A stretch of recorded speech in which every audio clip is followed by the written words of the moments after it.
vamos a continuar con nuestra serie del libro de Colosenses. De verdad ha sido una serie, hermanos, que en lo personal ha sido para mí de mucha confrontación, de mucha edificación para mi vida, y que yo espero que también sea para la suya. Y en esta ocasión vamos a ver como, aunque Orlando leyó desde el versículo 1, capítulo 3, versículo 1 hasta el versículo 11, versículo 4, del 1 al 4 lo vimos la semana pasada, pero tiene que ver con el contexto, por eso lo leímos. Y hoy vamos a estar viendo solamente desde el versículo 5 hasta el versículo 9, la primera parte. ¿Okay? Eso es lo que vamos a estudiar el día de hoy.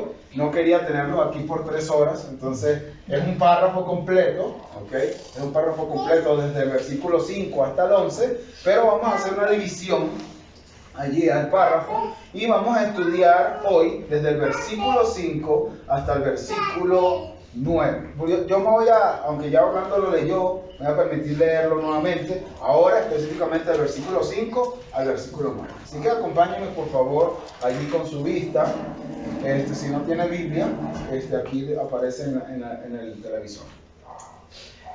Dice así: por tanto, considerad los miembros de vuestro cuerpo terrenal como muertos a la fornicación, la impureza, las pasiones, los malos deseos y la avaricia, que es idolatría.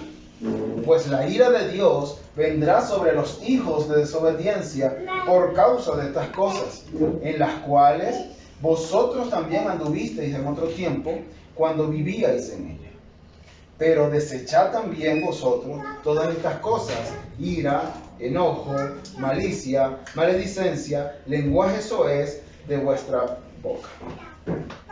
No mintáis los unos a los otros. Hasta ahí vamos a estudiar el día de hoy. Vamos a orar, hermanos, acompáñenme a orar para depender del Señor. Oh Señor, gracias una vez más te damos por este día y por esta reunión, Señor, donde cada bloque, cada piedra viva, Señor, se reúne en este sitio para construir tu iglesia, donde cada miembro del cuerpo viene y ahora en comunión, en comunidad, Señor, nos reunimos para adorarte a ti, al único Dios verdadero, al único digno de gloria y de honra, Señor. A ti venimos a adorar. Ese es nuestro propósito principal. Y cada una de las cosas, los cantos, las oraciones, la palabra tuya, Señor, la palabra de Dios, todas esas cosas las hacemos con el fin de glorificarte. Oh Dios, que este servicio sea un sacrificio de olor grato y fragante a ti. Mi Dios, ayúdanos a nosotros a entender esto, a entender que venimos a glorificarte y venimos a adorarte, y que nuestra actitud sea conforme a eso. Oh Dios, ahorita vamos a enseñar tu majestuosa y todopoderosa palabra. Yo te pido que tú la uses para transformar nuestras mentes y nuestros corazones, Señor. Hemos entendido, no solamente por Colosenses, sino por toda la Escritura, que nosotros no podemos hacerlo solos, Señor, sino es con tu gracia. Tu gracia es la que puede transformar nuestra mente y nuestro corazón y poner en práctica todo esto que estamos aprendiendo el día de hoy. Oh Dios, santifícanos en tu verdad. Tu palabra es la verdad, Señor. Tu palabra es verdad. Santifícanos en tu palabra. Pero también, Señor, tu palabra salva. Tu palabra tiene el poder para resucitar de la muerte espiritual a la vida espiritual. Usa tu palabra con poder, Señor, para esto, porque te lo pedimos en los méritos de Cristo Jesús. Amén. Muy bien, hermanos. Si yo preguntara hoy aquí, ¿quién de ustedes ama a Dios? Yo creo que el 100%, pero espero podría equivocarme, pero espero que a lo mejor el 100% de los que estarían aquí o están aquí levantarían su mano. Si yo preguntara, ¿quién de ustedes ama a Dios? Pero ¿qué pasaría si yo formulo la pregunta de una manera distinta? Si yo preguntara, ¿cuántos de los que están aquí guardan los mandamientos de Dios? A lo mejor allí ya las manos no serían las mismas que se levantaron al comienzo. No solo porque no guardan los mandamientos de Dios, sino porque ni siquiera conocen los mandamientos de Dios. Juan 14:15, nuestro Señor Jesús nos dice, si me amáis, si tú dices que me amas, guarda mis mandamientos. Más adelante en el versículo 21, Él dice, el que tiene mis mandamientos y los guarda, ese es el que me ama. ¿Están viendo la enseñanza clara? Nosotros podemos decir que amamos a Dios, pero si no guardamos los mandamientos del Señor, no estamos amándolo, estamos demostrando otra cosa totalmente distinta. En primera de Juan, parece que Juan es el que más habla de este tema, ¿verdad? Ahora en la primera epístola de Juan, él dice, el que dice, yo he llegado a conocerle, y esto se refiere a un conocimiento profundo en cuanto al amor, y no guarda sus mandamientos, es un mentiroso y la verdad no está en él. Entonces, vemos que un seguidor de Cristo, alguien que ama a Dios, debe guardar los mandamientos de Dios en tiempo presente y continuo. No es que yo guarde los mandamientos hoy, que es día del Señor, ¿verdad? Y hoy el domingo me paro espiritual, entonces hoy sí hago mi devocional y hoy yo guardo los mandamientos, pero me comporto de una manera totalmente distinta de lunes a sábado y el domingo otra vez me pasan un switch y ahí entonces yo vuelvo a ser espiritual y vuelvo a amar al Señor. No. Cuando ahí se nos dice, guarda mis mandamientos, está hablando de algo que es continuo. De algo que es continuo. Y sabemos que guardar los mandamientos del Señor no lo podemos hacer perfectamente, pero sí lo podemos hacer genuinamente, sinceramente. Y es a eso que se está refiriendo el Señor. Hay uno de los textos que más causa terror y que se ha citado mucho y lo vamos a seguir citando, hermanos, es Mateo 7:22. Ese texto habla de que el día del juicio muchos llegarán engañados allí, pensando que ellos iban a ir al cielo, que ellos amaban al Señor. Pero Cristo le responde de otra forma, dice el versículo 22, muchos me dirán en aquel día, Señor, Señor, ¿no profetizamos en tu nombre? Y en tu nombre echamos fuera demonios, y en tu nombre hicimos muchos milagros. ¿Y qué le responde el Señor? Entonces les declararé, jamás los conocí. Jamás los conocí. Apartados de mí los que practicáis la maldad. Y hermanos, la palabra maldad aquí es la palabra griega anomía. El prefijo a, siempre que usted encuentra el prefijo a en el griego y aún a veces en el español, tiene que ver con una negación. Y nomía es ley. Entonces, los que viven sin ley, eso es lo que está diciendo Cristo. Los que viven sin guardar la ley. De hecho, el versículo 21, que está antes del versículo 22, eso es lo que dice. Dice, no todo. Cristo ahí hace como el resumen, antes de hablar del tema, dice, no todo el que me dice, Señor, Señor, entrará en el reino de los cielos. Sino, ¿verdad? El que vive conforme a la ley, no sin ley. El que hace la voluntad de mi Padre que está en los cielos. Ese es el que verdaderamente me ama. El que hace la voluntad de mi Padre. Son personas que dicen amar al Señor, son personas que vienen a las iglesias, son personas que parecieran tener externamente una vida, porque son personas que hacen milagros, son personas que profetizan, hacían milagros, profetizaban, ¿cuál es lo otro que dice allí? Profetizan, hacen milagros y echan fuera demonios, ¿verdad? Pero a pesar de que hacían eso, no amaban al Señor. Nunca os conocí. Apartados de mí, hacedores de maldad. Eso es lo que dice. Y hermanos, ahorita hay personas que dicen, nosotros hemos creído en el Evangelio. Y la ley es es del Antiguo Testamento. Ya nosotros vivimos en la gracia. Por lo tanto, nosotros no debemos someternos a la ley. Ahorita estamos en el periodo de la gracia. Pero ¿qué dice el Señor Jesucristo? Yo he venido a guardar la ley. Yo no he venido a quitar la ley del medio. Yo he venido a cumplir esa ley. Y al contrario, el argumento que esas personas usan para decir, yo creo en el Evangelio y por lo tanto la ley ya no se aplica a mí, y por lo tanto yo te puedo vivir como yo quiera, es el argumento que va en contra, porque cuando tú entiendes el Evangelio, en vez de apartar la ley, cumples y obedeces la ley. Eso es lo que hace el Evangelio.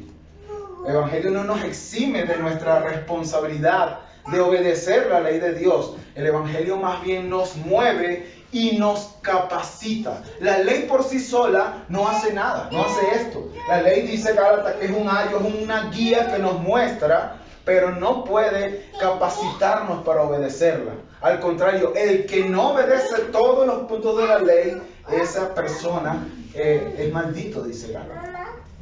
Maldito todo aquel que no obedece todos los puntos de la ley. Pero el Evangelio sí nos capacita para nosotros poder obedecer esa ley. Repito, hermanos, no perfectamente, pero sí sinceramente.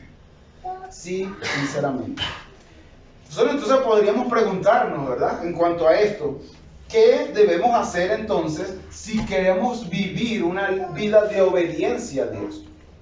O conforme a lo que vimos la semana pasada, ¿qué debemos hacer entonces si queremos vivir una vida íntegra?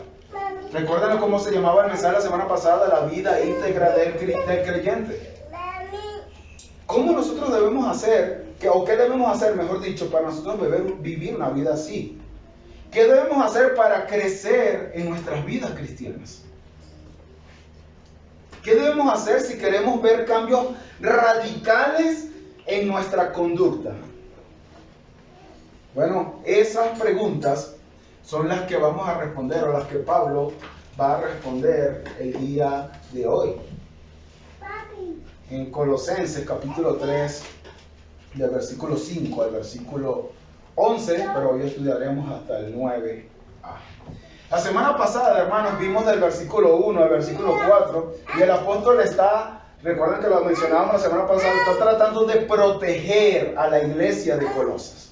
Está tratando de protegerlos de un ataque doctrinal que quería permear, quería introducirse en la iglesia.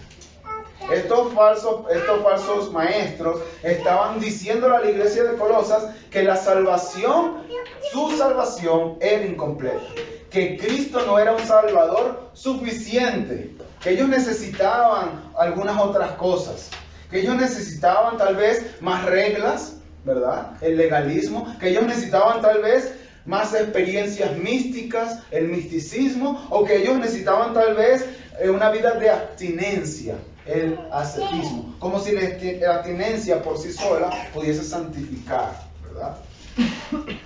Pero Pablo dice, no es así, no es así. No es así. Si ustedes quieren crecer en sus vidas cristianas, lo que necesitan no es eso. Lo que necesitan ustedes es tener un real entendimiento del Evangelio para poder vivir consecuentemente con ese entendimiento. Repito, lo que ustedes necesitan es entender realmente el Evangelio para que ustedes puedan vivir conforme a ese conocimiento. Eso es lo que ustedes necesitan, le dice Pablo. Y como hemos visto, hermanos, en distintas ocasiones, y créanme, lo vamos a seguir viendo, lo que Pablo hace es insistir y reiterar lo que Dios hizo a favor del creyente. ¿Para qué? Para que en consecuencia a eso, entonces el creyente pueda obedecer los mandatos de Dios. Si nosotros no tenemos una motivación, nosotros no vamos a obedecer los mandatos del Señor. Y eso es lo que hace Pablo aquí. Eso es lo que hace Pablo. Nadie puede avanzar en su vida cristiana al menos que descanse por fe en lo que Dios ya hizo a favor suyo en la cruz del Calvario. Si nosotros empezamos allá a ver el texto como tal, ¿cómo empieza el versículo 5? por tanto. ¿Ven? El conectivo. Pablo ahorita no nos va a hablar otra vez de lo que ya habló la semana pasada, pero le dice, por tanto, recuerden esto. Recuerden esto. ¿Y qué fue lo que vimos la semana pasada? Bueno, Pablo dice, porque ustedes han muerto, ¿verdad? Ustedes han muerto. Entonces nosotros vimos que ese morir allí tiene que ver con que nosotros morimos espiritualmente y resucitamos para una nueva vida, para vivir una nueva vida. Como ustedes murieron y resucitados juntamente con Cristo, ¿verdad? Eso es lo que está diciendo él. Entonces ahora ustedes deben vivir una nueva vida. Eso fue lo que vimos, ¿verdad? Nosotros nos dio 3 argumentos, recuerden, este era uno. Después nos dijo que nuestra vida está escondida, está segura en Cristo y en Dios, y también que en algún momento seremos manifestados en gloria juntamente con Él. Por esas cosas, por esas 3 cosas, entonces nosotros debemos buscar las cosas de arriba, donde está Cristo sentado. Debemos poner nuestra mira en las cosas de arriba, no en las de la tierra. Y Pablo hoy, en el versículo 5 al versículo 9, justamente va a ampliar esto en no lo de la tierra. Eso es lo que va a ampliar Pablo. ¿Cuáles son las cosas terrenales? ¿Cuáles son las cosas que nosotros no debemos poner nuestra mirada? Porque él nos dice, poner vuestra mirada en las cosas de arriba, no en las de la tierra. ¿En cuáles cosas no podemos poner nuestra mirada? Bueno, eso es lo que va a responder Pablo hoy. Lo que nos lleva a nuestro primer encabezado. Los mandatos a mortificar el pecado. Los mandatos a mortificar el pecado. Y hermanos, cuando nosotros vemos el texto, vemos que desde el versículo 5 al versículo 9a tenemos 3 mandatos. 3 mandatos. El primero es considerad los miembros de vuestro cuerpo terrenal como muertos. Ahí tenemos el primer imperativo, muertos. El segundo es, pero ahora desechad, versículo 8, pero ahora desechad también vosotros todas estas cosas, ira, enojo, malicia, maledicencia, lenguaje soez de vuestra boca. La palabra desechar es un mandato. Y el tercer mandato es, no mintáis los unos a los otros. Ahí tenemos el tercer imperativo. Pero Pablo, de los 3 imperativos, hace énfasis en uno de ellos. Y este es, como lo traduce la Biblia Reina Valera, haced morir, pues. Haced morir, pues. Ese texto, por eso el título del sermón se llama la mortificación del pecado, porque es lo que se nos está mandando aquí. Pablo nos está diciendo, hagan morir. Y ya vamos a ver un momento más qué significa eso. Pero cuando nosotros hacemos una división de estos pecados, tenemos 3 listas de pecados allí. Podemos hacer una división en la primera lista, pecados sexuales; la segunda lista, pecados emocionales; y la tercera lista, pecados verbales. ¿Qué debemos hacer nosotros con esos pecados? Esa es la pregunta que tenemos que hacernos. Con estas 3 listas de pecados, ¿qué debemos hacer? Bueno, Pablo nos dice, debemos considerarlos como muertos. O debemos hacerlos morir. Debemos mortificarlos. Ese pecado que ya no es nuestro rey, porque ya hemos muerto y ya hemos resucitado por una nueva vida, Él ya no se enseñorea de nosotros, Él ya no gobierna sobre nosotros, sigue siendo, aunque ya no es nuestro rey, aunque ya no es nuestro amo, sigue siendo un enemigo muy peligroso en nuestras vidas, hermanos. Sigue siendo muy peligroso, tan peligroso que no debemos, mejor dicho, tomarlo a la ligera. Eso es lo que nos está diciendo Pablo. Fíjense que Pablo aquí no dice, traten el pecado con dureza. Eso no es lo que nos dice Pablo. No. Pablo nos dice, debemos matar el pecado. Debemos matar el pecado. No debemos consentirlo, no debemos acariciarlo, no debemos tratarlo mal, no. Debemos matarlo. Eso es el mandato. Y aquí el verbo morir es el imperativo y es en activo, o sea que nosotros tenemos que hacer eso. Nosotros tenemos que hacer la acción de ese verbo.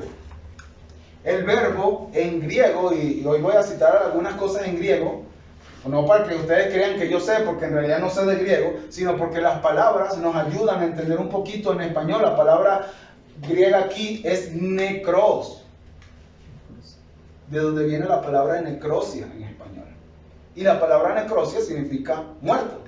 Cuando usted se necrosa un dedo, tienen que amputar ese pedazo de necrosado del dedo. ¿Por qué? Porque está muerto y puede contaminar todo el resto del dedo. De ahí viene la palabra necrosia.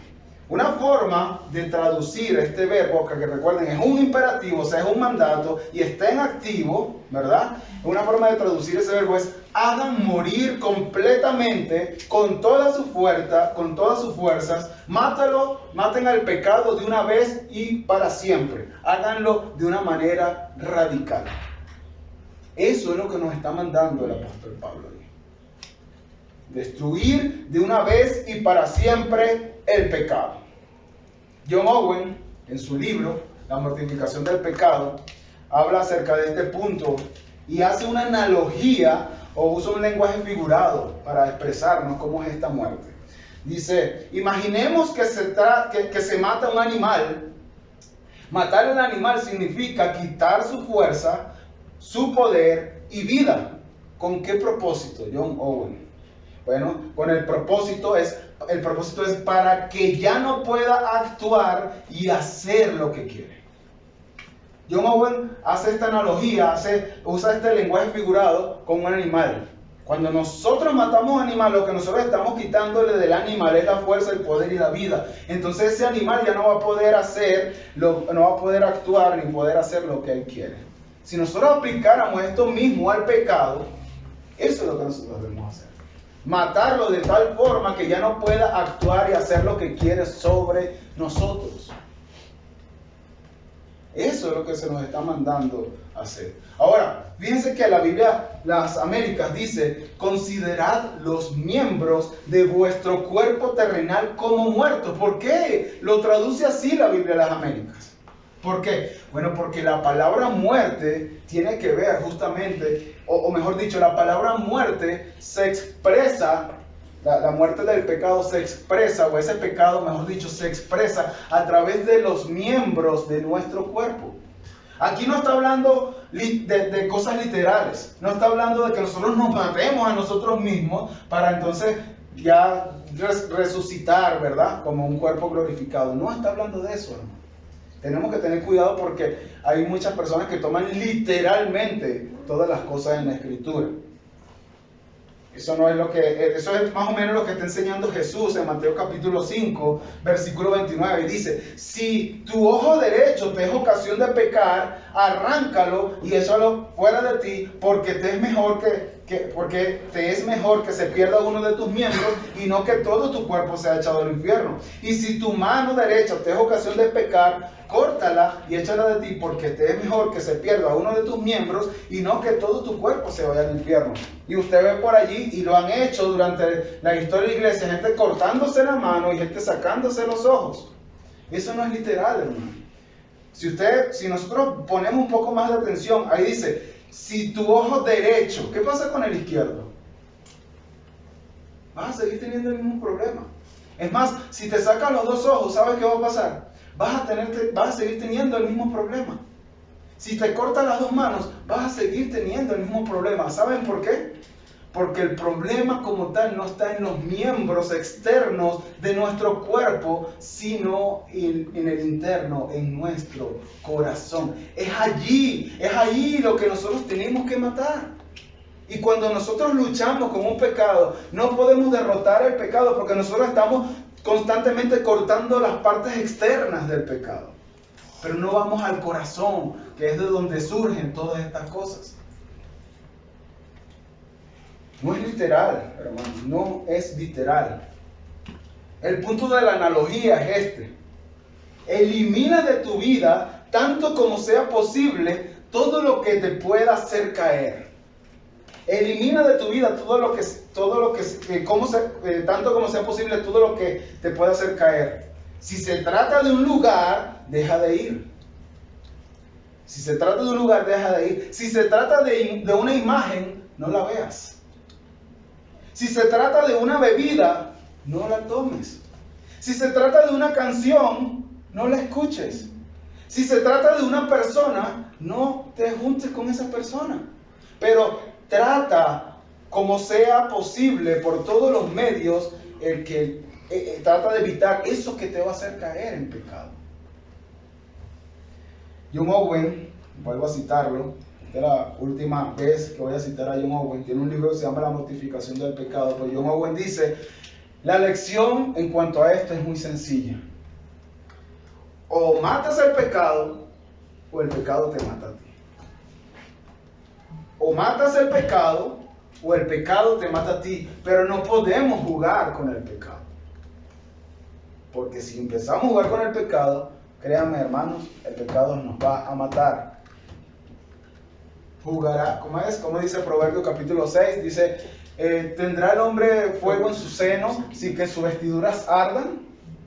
¿Caminará el hombre sobre brasas sin que su pie se queme? Por supuesto que se va a quemar. Entonces no juguemos con el pecado. Evitemos todas esas cosas que alimentan ese animal para que esté enseñoreándose sobre nosotros. Eso es lo que se nos está mandando a hacer. Pero esto es algo, hermanos, que yo quiero que ustedes estén claros. Nosotros no podemos hacerlo por nuestra propia cuenta. Nosotros no podemos matar el pecado por nuestra propia cuenta. No tenemos las fuerzas y no tenemos lo necesario para hacerlo. Nosotros no podemos. La Biblia dice claramente, enseña claramente que nosotros no podemos llevar a cabo este asesinato espiritual. Nosotros tenemos que hacerlo en dependencia del Espíritu Santo. Ahora sí, Romanos capítulo 8, versículo 12. Este es el texto que explica John Owen en su libro. El versículo 13 es el que explica. Pero miren cómo lo dice Pablo aquí en Romanos. Dice, así que hermanos, somos deudores, no a la carne, para vivir conforme a la carne. Y aquí viene el texto, porque si vivís conforme a la carne, habréis de morir.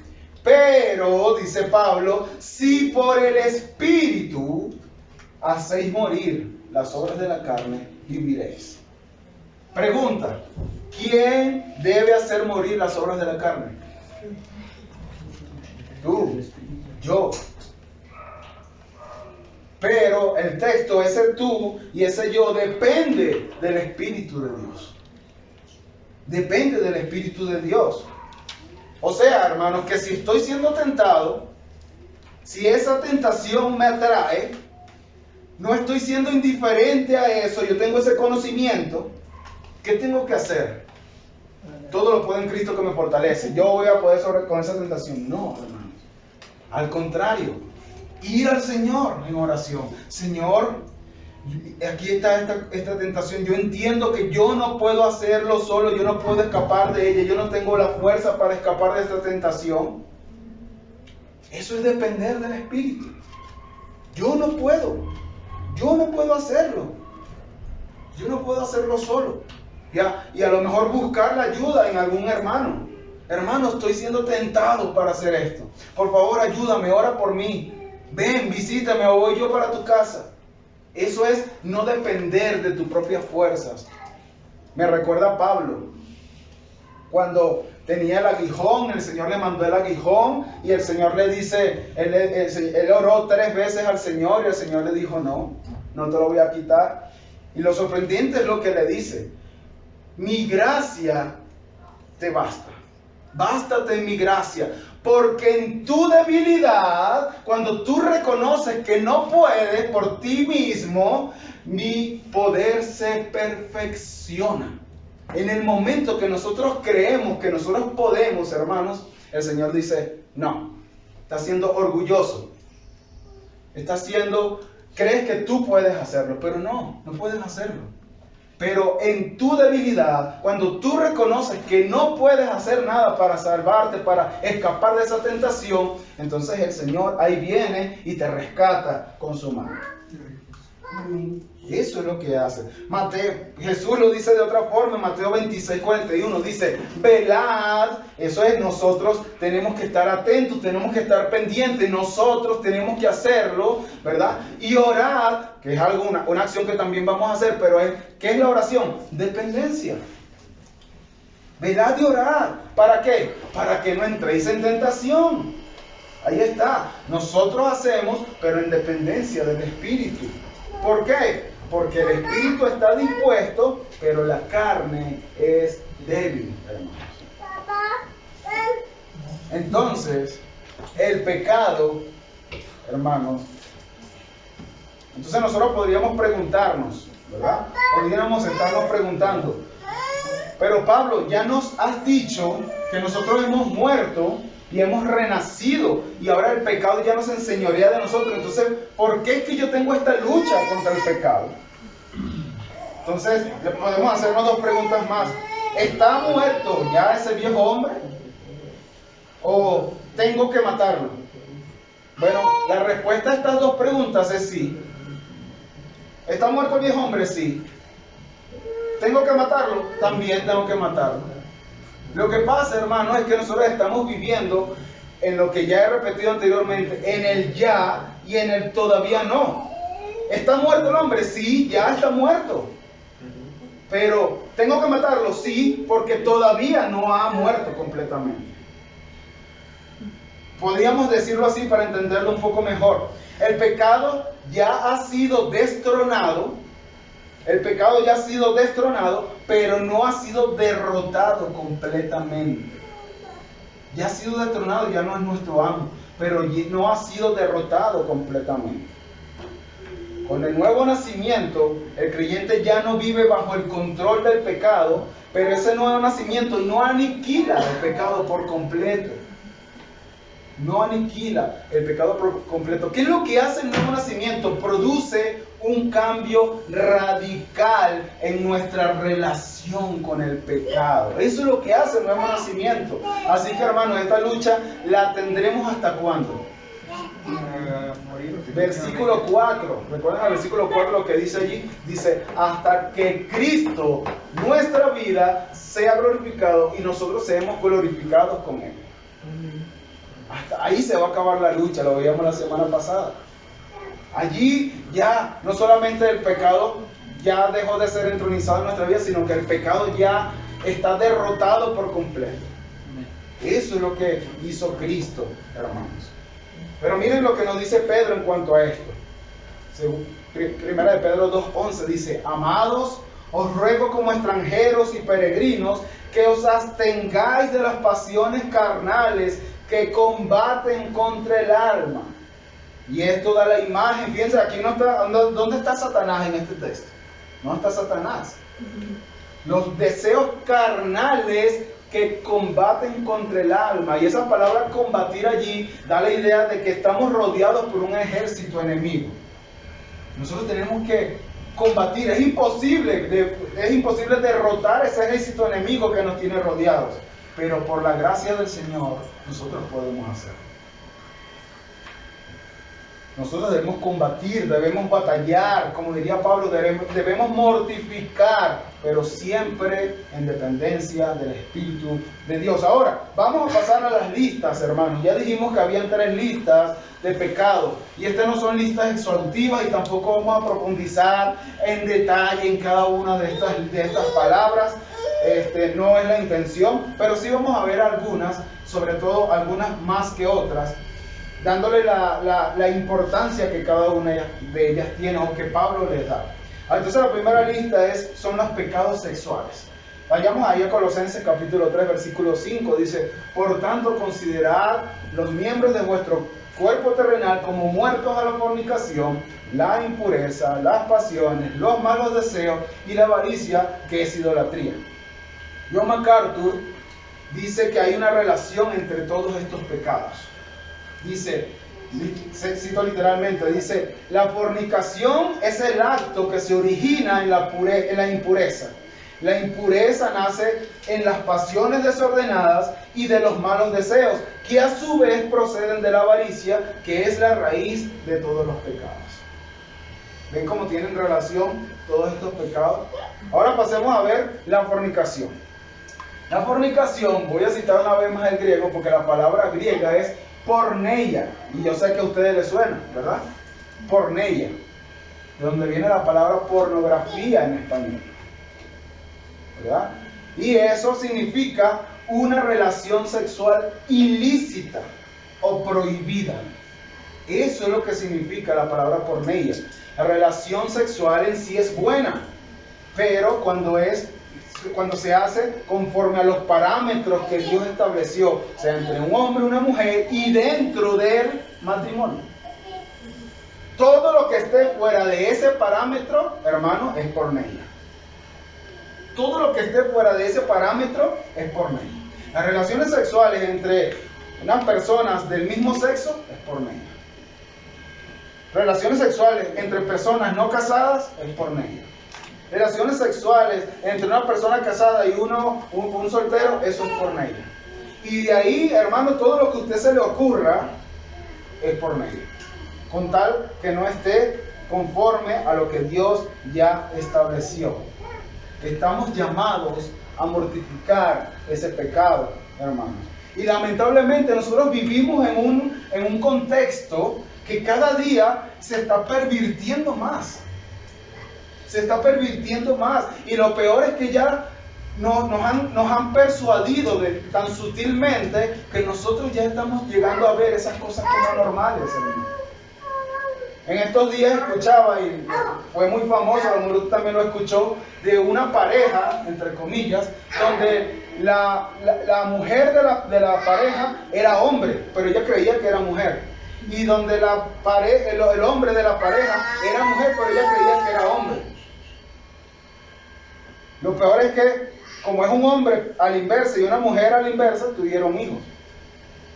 Pero el que estuvo embarazado fue el hombre. A tal punto de perversión hemos llegado, hermanos. A tal punto de perversión hemos llegado. La sociedad está pervertida.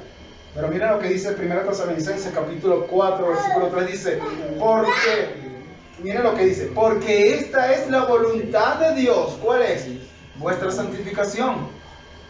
Es decir, que os abstengáis de inmoralidad sexual, porneia, que cada uno de vosotros sepa cómo poseer su propia esposa, su propio vaso, en santificación y honor, no en pasión de concupiscencia, como los gentiles que no conocen a Dios. La iglesia tiene que ser distinta. La iglesia tiene que mortificar ese pecado. Por supuesto que luchamos con eso, pero nosotros tenemos que mortificarlo. Tenemos que hacerlo morir radicalmente. Pero ¿dónde se origina la fornicación? Según lo que dice John MacArthur, por supuesto, y lo que dice el texto, se origina en la impureza. La palabra griega para impureza es acatarsia. ¿Se han escuchado la palabra catarsis? Catarsis se usa mucho en psicología.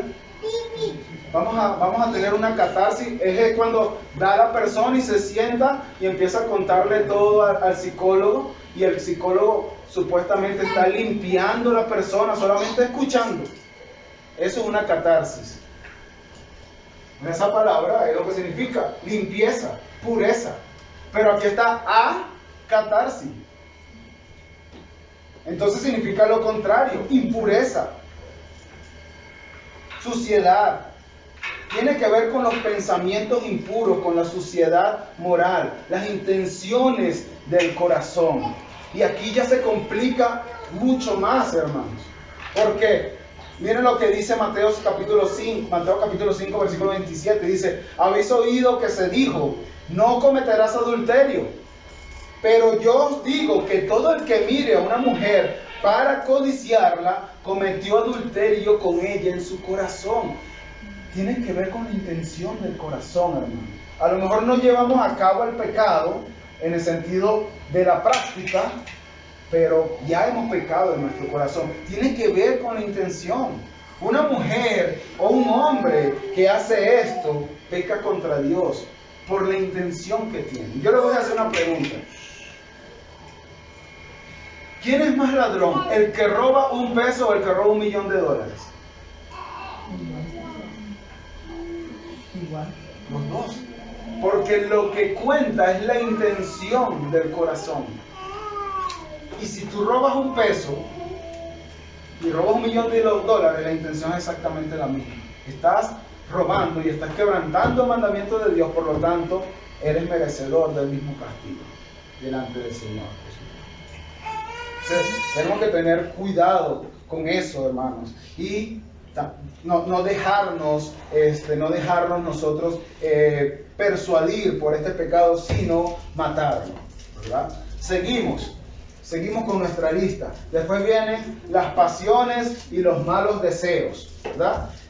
Estas dos, hermanos, siempre están conectadas. ¿Por qué? Porque las pasiones están relacionadas con nuestro cuerpo y los malos deseos con nuestra mente. Entonces, lo que está diciendo aquí Pablo es, los malos deseos son lo que pensamos para después llevarlos a cabo. Eso es lo que está diciendo allí. Miren lo que dice Santiago capítulo 14. De hecho, la palabra malos deseos aquí, la palabra malos deseos tiene que ver con concupiscencia. Concupiscencia. Ahí te va.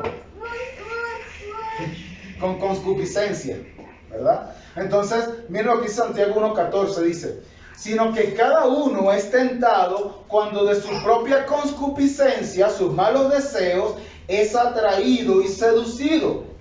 Entonces, los malos deseos, la concupiscencia, después que ha concebido, da a luz las pasiones, da a luz el pecado.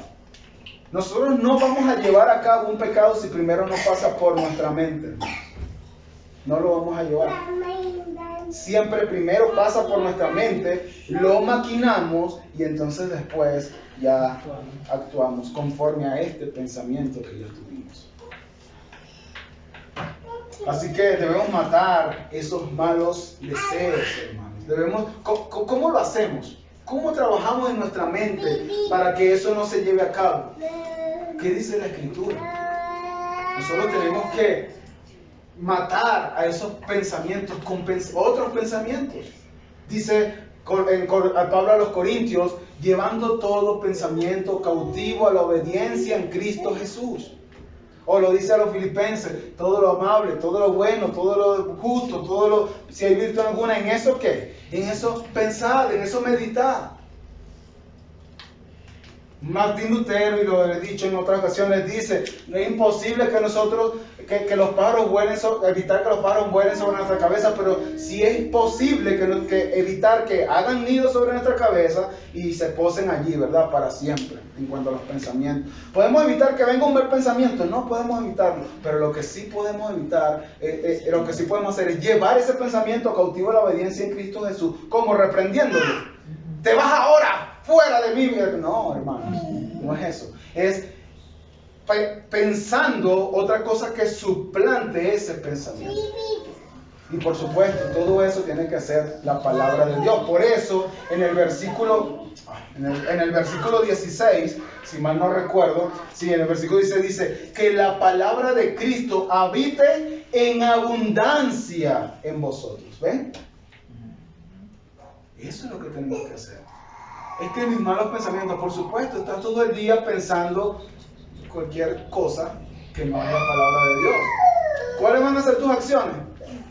Conforme a lo que estás pensando que no es la palabra de Dios. Eso es lo que está pasando. La mente ociosa atrae al pecado como un pedazo de carne ensangrentada, atrae las pirañas, hermanos. Así que matemos también ese pecado. Ahora pasemos a la segunda y tercera lista, que va a ser muy breve. Pecados emocionales.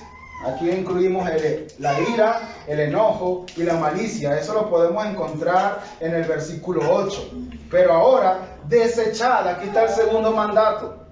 También vosotros todas estas cosas. ¿Cuál? Ira, enojo, malicia. Pero hasta allí llega la lista de pecados emocionales. Hermano, una pregunta. ¿Por qué nosotros nos airamos? ¿Por qué nosotros nos enojamos? ¿Por qué? Nosotros no somos de acuerdo a nuestra voluntad.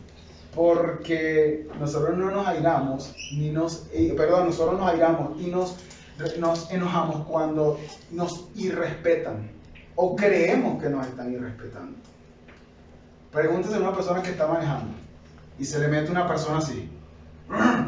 ¿Qué es lo que está pasando allí? ¿Por qué usted le toca el claxon, verdad? Con ese sonido, ¿verdad? Que se da mucho aquí, sobre todo en México. O porque usted le dice un poco de cosas a la persona. Porque usted le irrespetaron.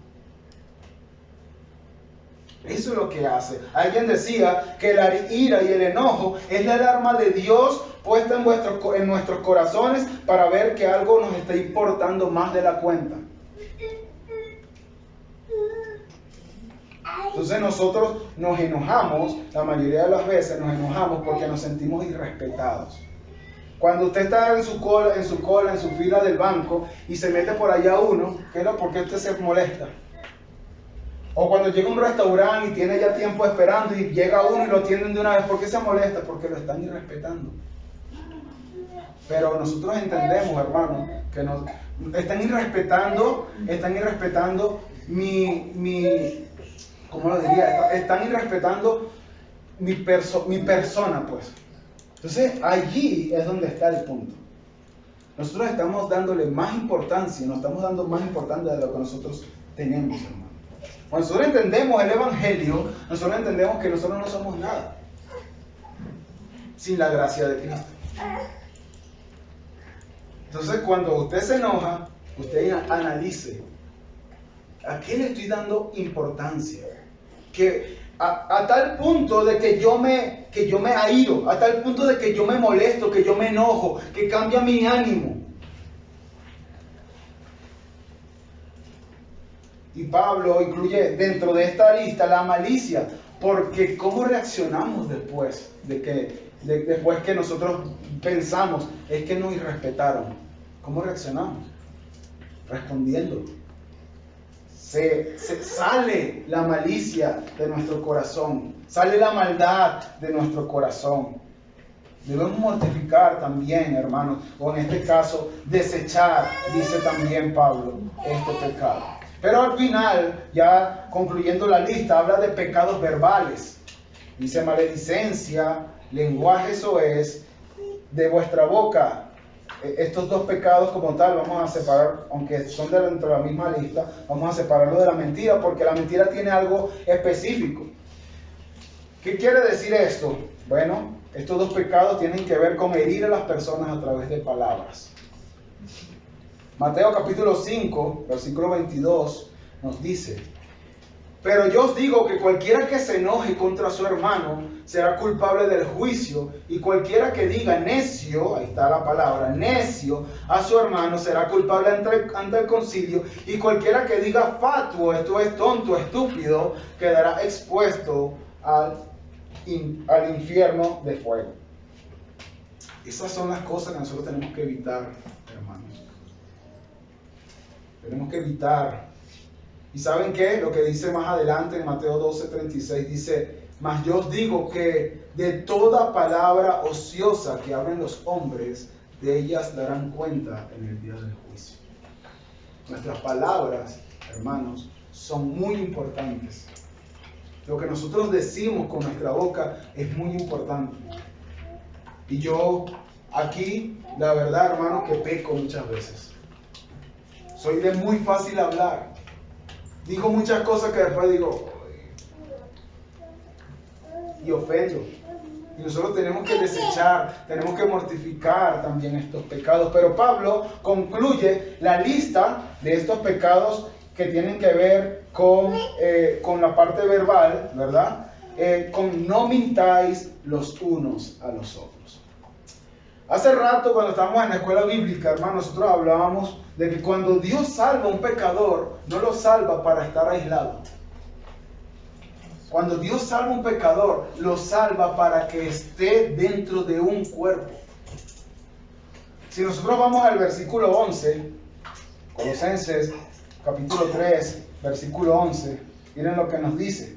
Y lo vamos a ver la semana que viene. Dice, bueno, vamos a leer desde el 10, dice: y habéis vestido del nuevo hombre, la cual se va renovando hacia un verdadero conocimiento conforme a la imagen de aquel que lo creó, una renovación en la cual no hay distinción. entre griego, judío, incircunciso, circunciso e incircunciso, bárbaro, escita, esclavo o libre, sino que Cristo es todo en todos. Está hablando de la iglesia. En la iglesia ya no están estas distinciones. Pablo lo que está diciendo ahora, agarra todos estos pecados y los está aplicando, sobre todo la mentira, a la iglesia. No mintáis los unos a los otros. No mintáis los unos a los otros. Hermanos, la mentira, y otra cosa que quiero que veamos es que él pone en estas mismas listas, yo lo estoy haciendo una separación, pero pone en la misma lista la idolatría, pone en la misma lista la fornicación y pone en la misma lista la mentira. Pero una persona fornica y nosotros, ¿cómo puede ser? Pero la persona que miente, pero bueno, es mentira, nada más. Hermanos, para Dios, tanto la fornicación como la mentira tienen la misma gravedad. Porque estás quebrantando la ley de Dios. Estás quebrantando la ley de Dios. Además, cuando nosotros mentimos, hermanos, nos estamos comportando como lo es por naturaleza Satanás. Juan 8:44 dice, cuando habla Satanás, habla de su propia naturaleza, porque eres mentiroso, eres el padre de la mentira. Cuando nosotros mentimos, que es un pecado pequeñito, ¿verdad? Bueno, nosotros estamos dando evidencia, nos estamos comportando como Satanás. Ahora, no lo había pasado por alto, pero ¿saben qué? Si nosotros revisamos toda la lista, hay un pecado que pareciera que no encaja allí.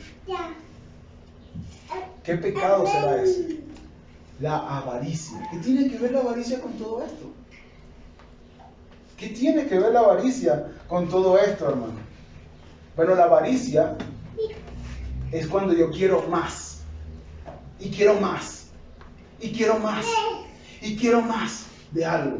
No solamente del dinero. Entonces, lo que está diciendo Pablo aquí, es que cuando nosotros no mortificamos el pecado, estamos siendo avaros. Estamos deseando estos pecados más. Estamos deseando más estos pecados. ¿Y sabe qué pasa? Cuando nosotros hacemos eso, somos idólatras. ¿Saben qué es la idolatría? Poner a Dios, poner otra cosa por encima de Dios. Eso es la idolatría. Pablo lo dice en Romanos 1, lo dice, cambiaron la gloria del Dios corruptible y adoraron a la criatura antes que al Creador. Eso es idolatría. Todo lo que a mí me haga sentir deleite, todo lo que a mí me haga sentir placer, todo lo que a mí me haga amar más que a Dios, eso es idolatría. Revise su corazón. Revise su corazón, porque en base a eso que estamos hablando, nosotros vamos a vivir.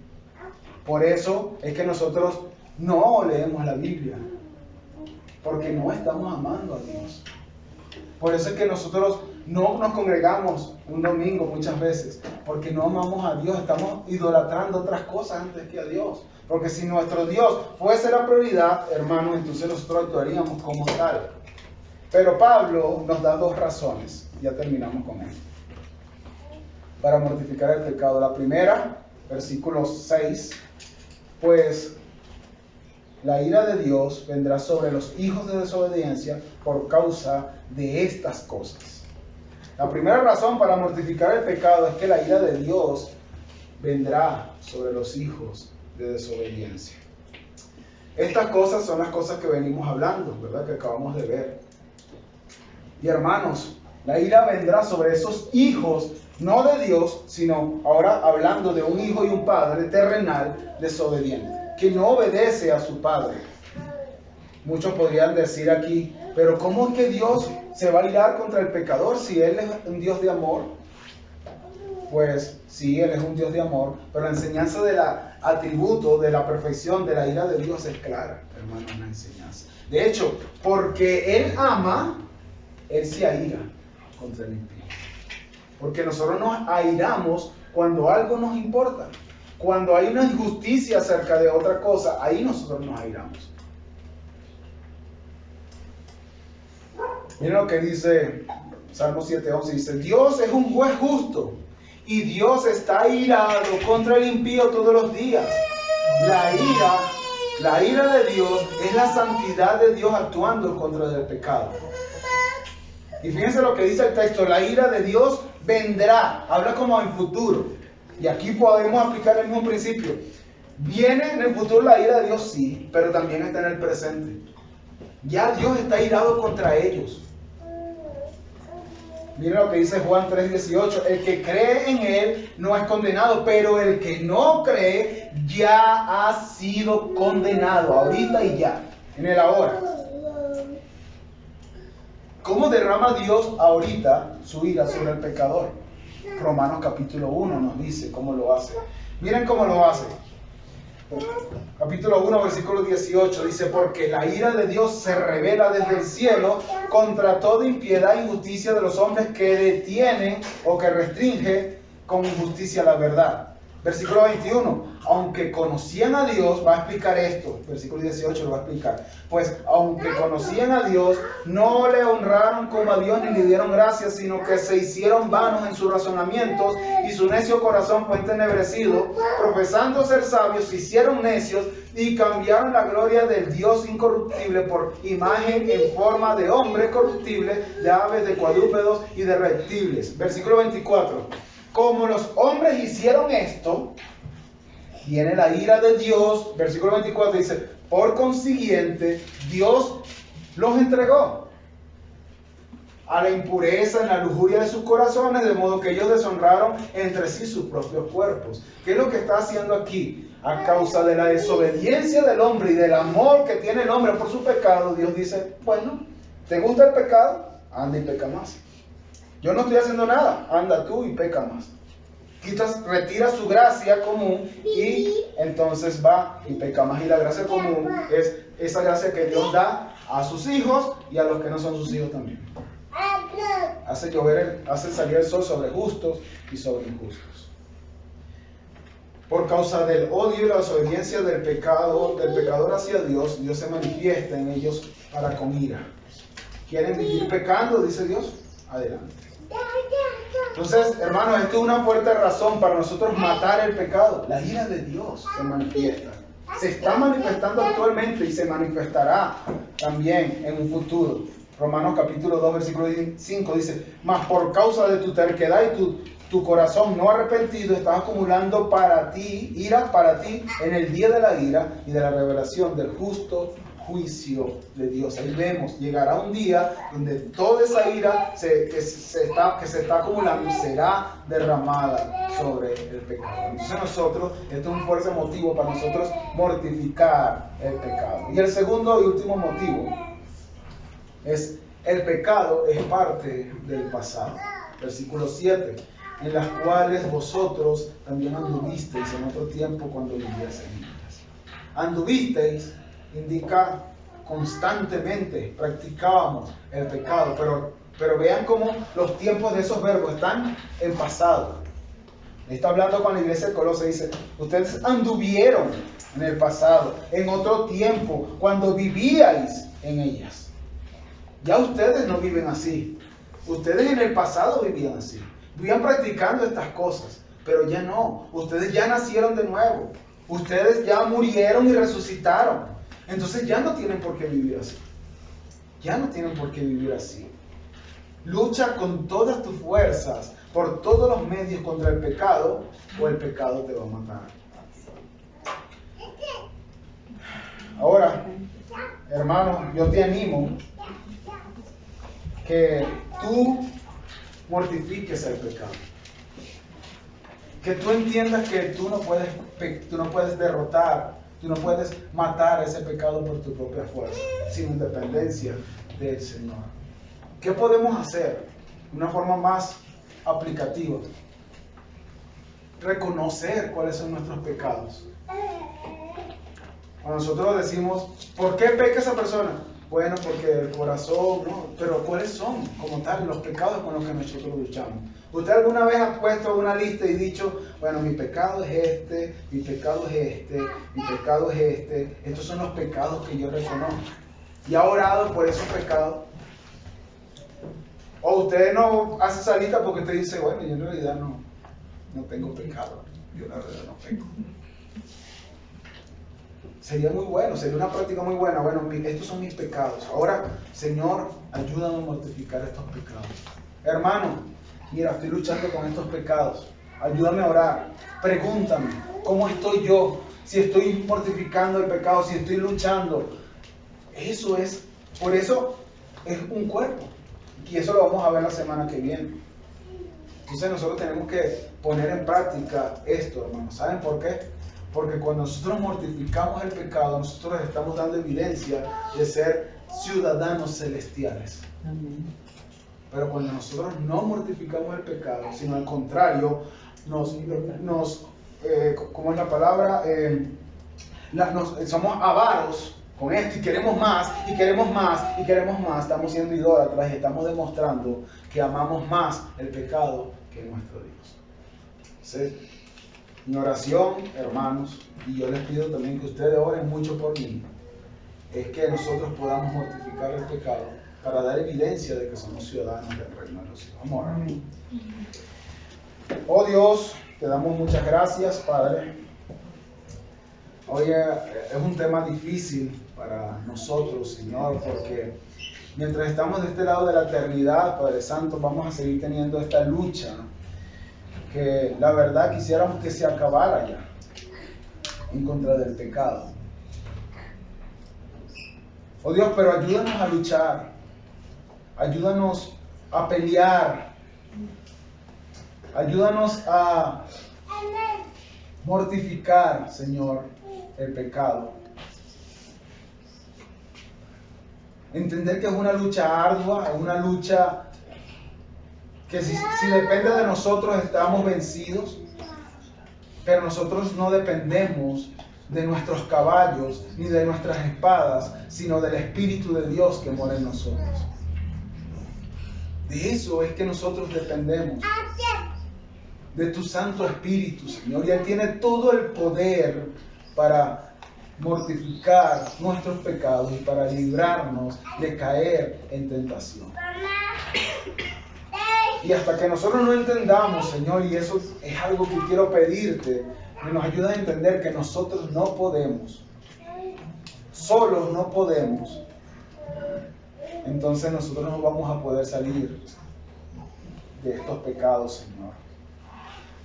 Ayúdanos, Padre, ayúdanos a vivir entendiendo esto, ayúdanos a vivir mortificando nuestros pecados. Porque la ira de Dios viene sobre aquellas personas que practican estos pecados. Y porque esto es parte de nuestra vieja vida. Ya nosotros hemos muerto y hemos resucitado. Ayúdanos a vivir como tal, como ciudadanos del cielo. Muchas gracias por tu palabra. Amén.